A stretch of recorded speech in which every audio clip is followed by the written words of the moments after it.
আসসালামু আলাইকুম, welcome back to my channel. আজকে আপনাদের মাঝে একটা নতুন ভিডিও নিয়ে চলে আসলাম। তো ভিডিওটা পুরোটাই দেখবেন না টেনে, আর ভালো লেগে থাকলে সাবস্ক্রাইব করে দেবেন। তো আজকে আমি খাসির মাংস রান্না করে আপনাদের মাঝে শেয়ার করব, আর সাথে পটল ভাজা আর ডাল, কালাইয়ের ডাল। তো আমি সব রেডি করে নিয়েছি। এই তো পেঁয়াজটা তেলে দিয়ে দিলাম। তো পেঁয়াজটা কিছুক্ষণ লাল লাল করে ভেজে নেব, হালকা বাদামি কালার করে ভেজে নেব। ভাজা হয়ে গেলে এখন আদা রসুন বাটা, হলুদের গুঁড়া, মরিচের গুঁড়া, লবণ দিয়ে মশলাটাকে ভালোভাবে কষিয়ে নেব।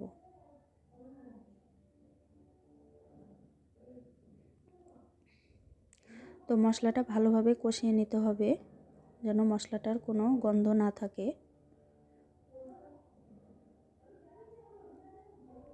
তো কষানো হয়ে গেলে মাংসগুলো এবার তুলে দেব।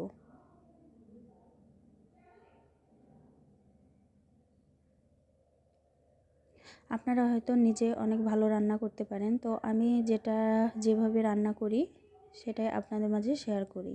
তো মাংসটা ঢাকা দিয়ে দিয়ে ভালোভাবে কষিয়ে নেব।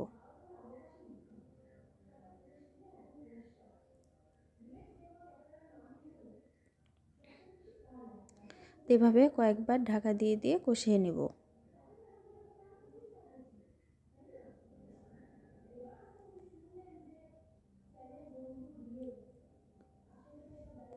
কষানো হয়ে গেলে এবার পরিমাণ মতো ঝোল দিয়ে দেব সেদ্ধ করার জন্য।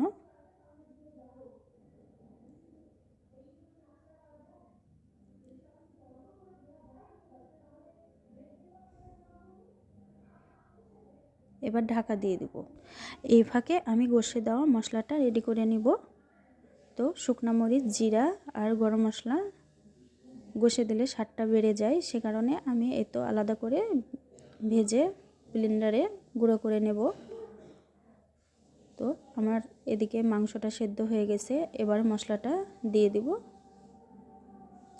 মশলাটা দিয়ে দেওয়ার পরে কালারটা অনেক সুন্দর চলে এসেছে দেখেন, আর খেতেও অনেক সুস্বাদু লাগবে। আপনারা বাসায় করে খেতে পারবেন।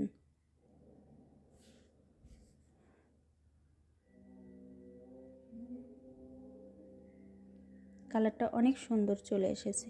তো দুপুরের খাওয়া দাওয়া শেষ করলাম। খাওয়া দাওয়া শেষ করে দেবর তো স্যান্ডউইচ নিয়ে এসেছিল, সেটা খেলাম। খাওয়া দাওয়া শেষ করে চা করে একটু খেয়ে নিলাম। তো আমার ভিডিও ভালো লেগে থাকলে প্লিজ সাবস্ক্রাইব করে দেবেন, আর ভুলভ্রান্তি হলে ক্ষমার দৃষ্টিতে দেখবেন। আল্লাহ হাফেজ।